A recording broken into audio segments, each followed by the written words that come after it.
Assalamualaikum warahmatullahi wabarakatuh. Halo semuanya, saya Megawati Dewi Darisman akan menjelaskan dan mempresentasikan proposal kami yang berjudul Inovasi Kemasan Snack Ringan Produksi UMKM. Usaha mikro kecil dan menengah atau biasa disebut dengan UMKM telah banyak membantu masyarakat daerah karena UMKM telah banyak memberikan lapangan pekerjaan bagi masyarakat daerah. Menurut Tulus Tambunan, dalam usaha mikro kecil dan menengah di Indonesia, salah satu peran penting dari UMKM dalam pembangunan dan pertumbuhan ekonomi yaitu sebagai penyerap tenaga kerja paling banyak dan paling besar dibanding usaha besar lainnya, baik di negara maju maupun di negara berkembang. Produk UMKM yang paling laris biasanya berupa makanan ringan atau snack. Namun kebanyakan kemasan ringan dari produk UMKM itu kurang menjual, kurang menarik. Padahal snack-snack UMKM itu bersaing dengan snack-snack lain hasil dari produksi pabrikan besar. Maka harus ada inovasi kemasan snack-snack ringan produksi UMKM agar terlihat lebih menarik dan konsumen tertarik membelinya. Tujuan dari proyek ini yaitu untuk membuat snack ringan produksi UMKM terlihat lebih menarik, profesional, dan berkarakter agar dapat bersaing dengan snack-snack pabrikan besar. Diharapkan snack-snack ringan produksi UMKM bisa lebih dilirik konsumen karena secara tidak langsung membantu perekonomian daerah. Teknik pelaksanaan dalam proyek ini menggunakan metode design thinking. Tahap pertama dalam teknik pelaksanaan ini yaitu tahap emphasize, yaitu mencari masalah yang ingin dipecahkan secara langsung, seperti melakukan riset langsung atau melakukan wawancara langsung. Riset langsung bisa dengan mengunjungi pasar, bisa mengunjungi tempat-tempat seperti tempat oleh-oleh, bisa juga mengunjungi tempat produksi snack-snack ringan UMKM. Untuk wawancara langsung, bisa mewawancarai pengusaha UMKM, konsumen, pegawai UMKM, pemilik toko oleh-oleh, dan lain-lain. Yang kedua, yaitu tahap define, yaitu masalah yang sudah ada dianalisis kembali dan ditetapkan atau dirumuskan. Tahap ketiga, yaitu tahap ideate, atau tahap mencari ide. Tahap ini dilakukan untuk mencari ide-ide potensial dan menguji ide-ide tersebut sebelum produk tersebut dibuat dalam bentuk 3 dimensi. Tahap keempat yaitu tahap prototype. Tahap ini adalah tahap eksperimental sebuah produk sebelum dia dilepas di pasaran. Tahap ini membentuk produk dalam bentuk 3D namun non-digital untuk menyelidiki masalah dan mencari solusi masalah dari produk tersebut. Terakhir adalah tes pasar. Tes pasar digunakan untuk melihat reaksi masyarakat, apakah produk tersebut sudah sesuai ataukah ada kekurangan lainnya yang perlu diperbaiki sebelum dilepas di pasaran dan sebelum diproduksi besar-besaran. Yang digunakan adalah yang pertama, metode design thinking. Metode ini digunakan pada tahap pra-image sampai image konkret. Metode kedua yaitu metode gambar, metode glass box, dan metode trendspotting. Fokus program dalam riset kemasan ini, yang pertama pra-image, yang kedua perancangan, yang ketiga image konkret. Dalam pra-image, yang pertama kita lakukan adalah identifikasi dan memahami objek, potensi, dan masalahnya.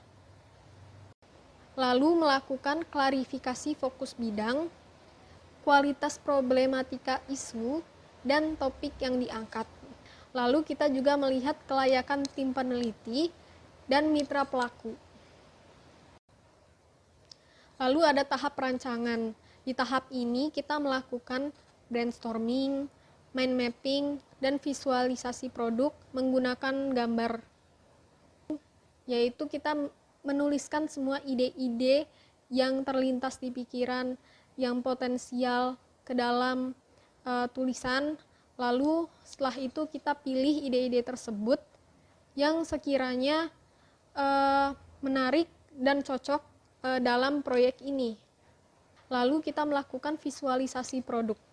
Visualisasi produk ini kita lakukan dengan cara membuat sketsa-sketsa alternatif, lalu kita membuat gambar teknik, kita membuat rendering, dan lain-lain secara 2 dimensi. Lalu yang terakhir ada tahap image concrete. Tahap ini kita melakukan eksekusi desain, yaitu saat sketsa-sketsa atau desain-desain yang berbentuk 2 dimensi tadi dalam visualisasi produk, kita jadikan desain-desain tersebut menjadi bentuk 3 dimensi, seperti dalam bentuk mock-up misalnya.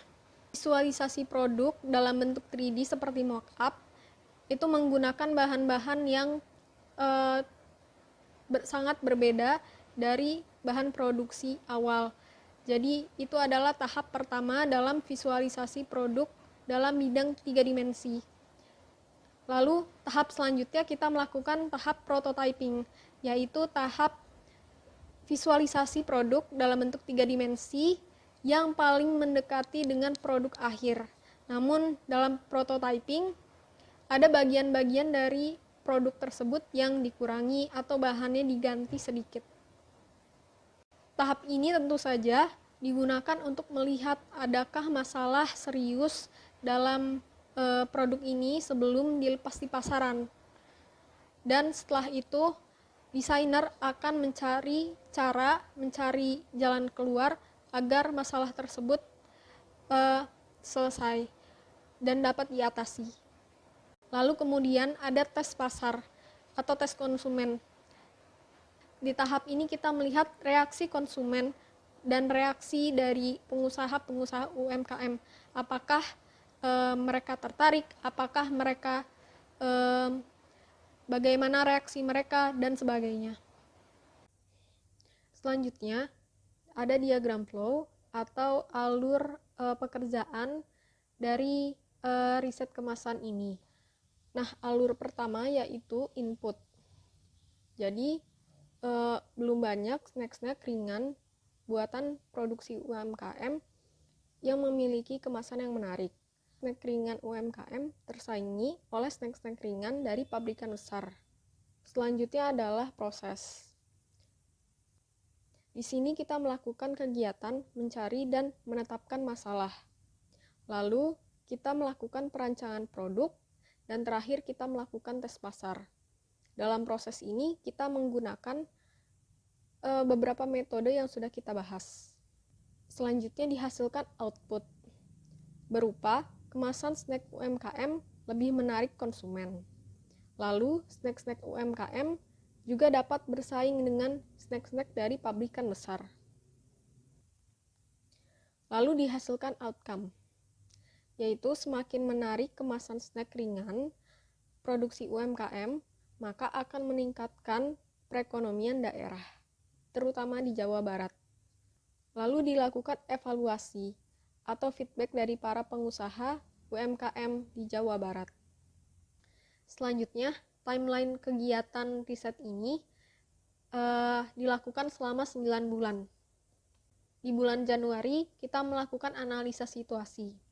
Di bulan Februari dan Maret, kita melakukan kegiatan persiapan. Lalu, pada bulan April dan Juni, kita melakukan pelaksanaan kegiatan. Di bulan Agustus, kita melakukan evaluasi kegiatan. Dan terakhir di bulan September, kita melakukan penulisan laporan. Untuk rancangan biaya sendiri, totalnya 74.650.000. Dengan bahan habis pakai sebesar 72.250.000. Uang transport 2.200.000 dan terakhir uang laporan 200.000.